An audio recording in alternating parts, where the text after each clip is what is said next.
Hello, everybody. This is part 4 of reading the entire Catholic Bible. We are on chapter 10 of Genesis, and we're going to go ahead and get started.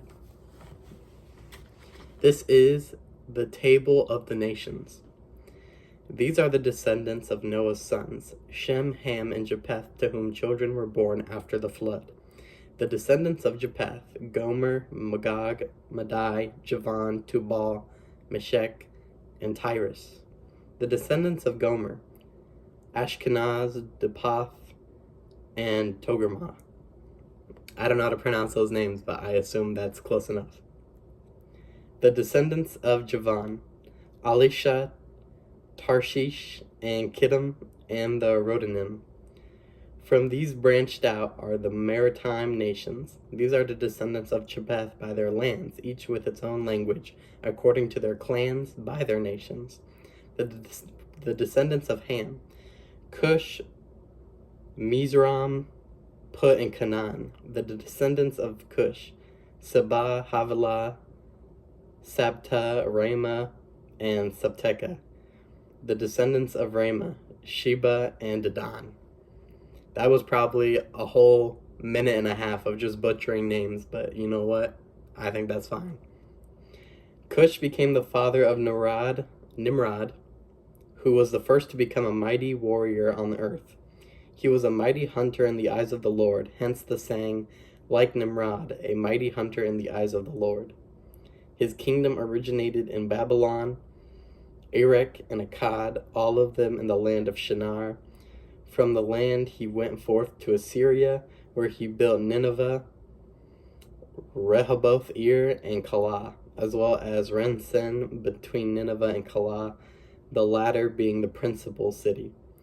Mizraim became the father of Ludim and the Anamim and the Lehabim and the Nephtahim, the Pathrusim and the Kasulim and the Kaptorim from the Philistines came. Canaan became the father of Sidon, his firstborn, and of Heth, also the Jebusites and the Amorites, and the Girgashites, and the Hivites, and the Arkites, and the Sinites, and the Arvadites, and the Zemarites, and the Hamathites. I should put like a warning at the beginning of this video, like absolute debauchery. Afterward, the clans of the Canaanites. I think this is a turning the page moment. Yes. The Canaanites spread out, so that the Canaanite borders extend from Sidon all the way to Gerar near Gaza, and all the way to Sodom, Gomorrah, Admah, and Sebalim near Lasha. These are the descendants of Ham, according to their clans, according to their languages, by their lands, by their nations. To Shem also, Japheth's oldest brother and the ancestor of all the children of Eber, children were born. The descendants of Shem, Elam, Ashur, Apishad, Lud, and Aram. The descendants of Aram, Uz, Hul, Gether, and Mash. Arpachshad became the father of Salah, and Shelah became the father of Eber. To Eber 2 sons were born. The name of the first was Peleg, for in his time the world was divided. And the name of his brother was Joktan. Joktan became the father of Alamadad, Seleph, Hazarmaveth, Jerah, Hadaram, Uzal, Diklah, Obal, Abimel, Sheba, Ophir, Havilah, and Jobab. All these were descendants of Joktan. Their settlements extend all the way from Shah to Safar, the eastern hill country. These are the descendants of Shem, according to their clans, according to their languages, by their lands, by their nations. These are the clans of Noah's sons, according to their origins and by their nations. From these nations of the earth branched out after the flood. That was probably like a very significant, important historical breakdown that I just could not expand upon good enough, because all their names are just, ridiculous. Chapter 11, Tower of Babel. The whole world had the same language and the same words. When they were migrating from the east, they came to a valley in the land of Shinar and settled there. They said to one another, "Come, let us mold bricks and harden them with fire." They used bricks for stone and bitumen for mortar. Then they said, "Come, let us build ourselves a city and a tower with its top in the sky. And so make a name for ourselves, otherwise we shall be scattered all over the earth." The Lord came down to see the city and the tower that the people had built. Then the Lord said, "If now, while they are one people and all have the same language, they have started to do this, nothing they presume to do will be out of their reach. Come, let us go down and there confuse their language so that no one will understand the speech of another." So the Lord scattered them from there over all the earth, and they stopped building the city. That is why it is called Babel, because there the Lord confused the speech of all the world. From there the Lord scattered them all over the earth. Descendants from Shem to Abraham. It's getting interesting now. These are the descendants of Shem. When Shem was 100 years old, he begot Arpachshad 2 years after the flood. Shem lived 500 years, and 500 years after he begot Arpachshad, and he had other sons and daughters. When Arpachshad was 35 years old, he begat Shelah. Arpachshad lived 403 years after he begot Shelah, and he had other sons and daughters. When Shelah was 30 years old, he begot Eber. Shelah lived 403 years after he begot Eber, and he had other sons and daughters. When Eber was 34 years old, he begot Peleg. Eber lived 430 years after he begot Peleg, and he had other sons and daughters. When Peleg was 30 years old, he begot Reu. Peleg lived 209 years after he begot Reu, and he had other sons and daughters. When Reu was 32 years old, he begot Serug. Reu lived 207 years after he begot Serug, and he had other sons and daughters. When Serug was 30 years old, he begot Nahor. Serug lived 200 years after he begot Nahor, and he had other sons and daughters. When Nahor was 29 years old, he begot Terah. Nahor lived 119 years after he begot Terah, and he had other sons and daughters. When Terah was 70 years old, he begot Abram, Nahor, and Haran. Alrighty, the story of the ancestors of Israel. These are the descendants of Terah. Terah begot Abram, Nahor, and Haran begot Lot. Haran died before Terah his father in his native land in Ur of the Chaldeans. Abram and Nahor took wives. The name of Abram's wife was Sarai, and the name of Nahor's wife was Milcah, daughter of Haran, the father of Malcah and Ishka. Sarai was barren, she had no child. Terah took his son Abram, his grandson Lot, son of Haran, and his daughter-in-law Sarai, the wife of his son Abram, brought them out of Ur of the Chaldeans to go to land of Canaan. But when they reached Haran, they settled there. The lifetime of Terah was 205 years. Then Terah died in Haran. And I think this might be the last chapter for the video. Chapter 12, Abram's call and migration. The Lord said to Abram, "Go forth from your land, your relatives, and from your father's house to a land that I will show you. I will make of you a great nation, and I will bless you. I will make your name great, so that you will be a blessing. I'll bless those who bless you, and curse those who curse you. All the families of the earth will find blessing in you." Abram went as the Lord directed him, and Lot went with him.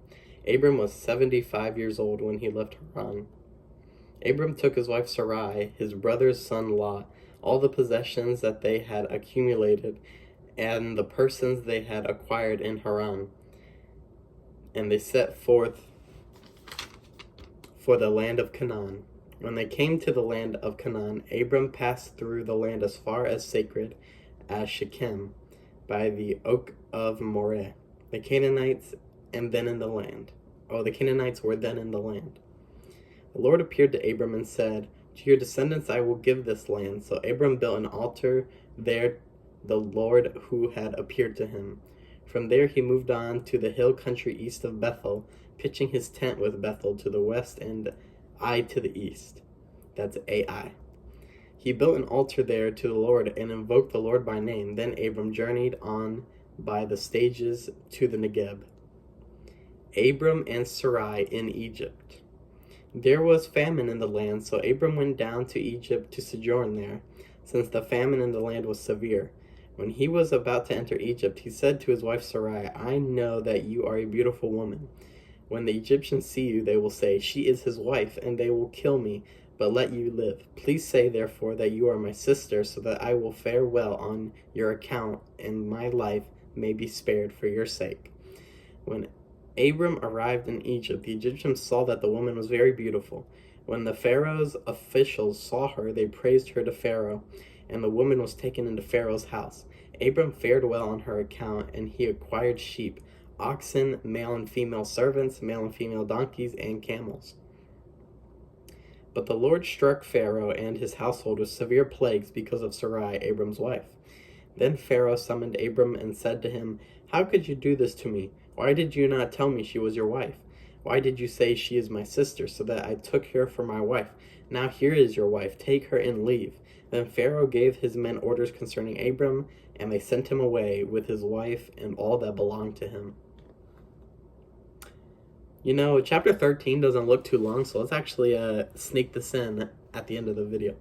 Chapter 13, Abram and Lot, Part 1.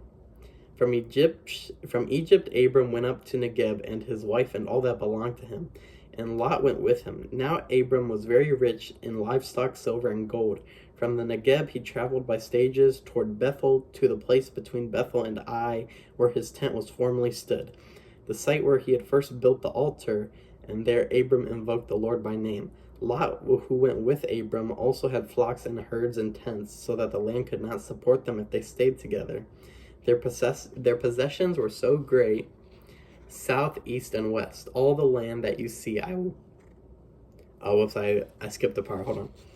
Their possessions were so great that they could not live together. There were quarrels between the herders of Abram's livestock and the herders of Lot's livestock. At this time, the Canaanites and the Perizzites were living in the land.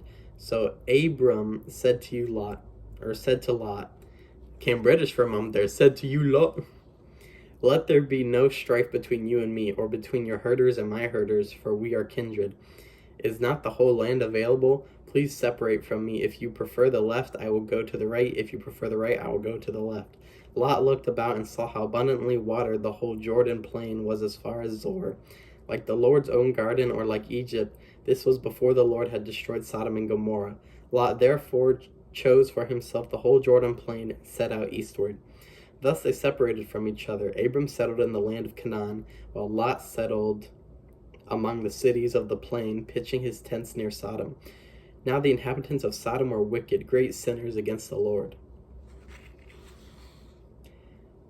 After Lot had parted from him, the Lord said to Abram, Look about you, and from where you are, gaze to the north and south, east, and west. All the land that you will see I will give to you and your descendants forever. I will make your descendants like the dust of the earth. If anyone could count the dust of the earth, your descendants too might be counted. Get up and walk through the land across its length and breadth, and I will give it to you. For I give it to you. Abram moved his tents and went on to settle near the oak of Mamre, M-A-M-R-E, which is at Hebron. There he built an altar to the Lord. And we will stop right before chapter 14. Here's a look at the progress so far. We are on page 23. And I think that's good enough for this video. A little bit longer than the other parts, but that's all right. I'm trying to figure out how much my storage can handle, so I'm kind of pushing it from like 10 minutes to 15 minutes.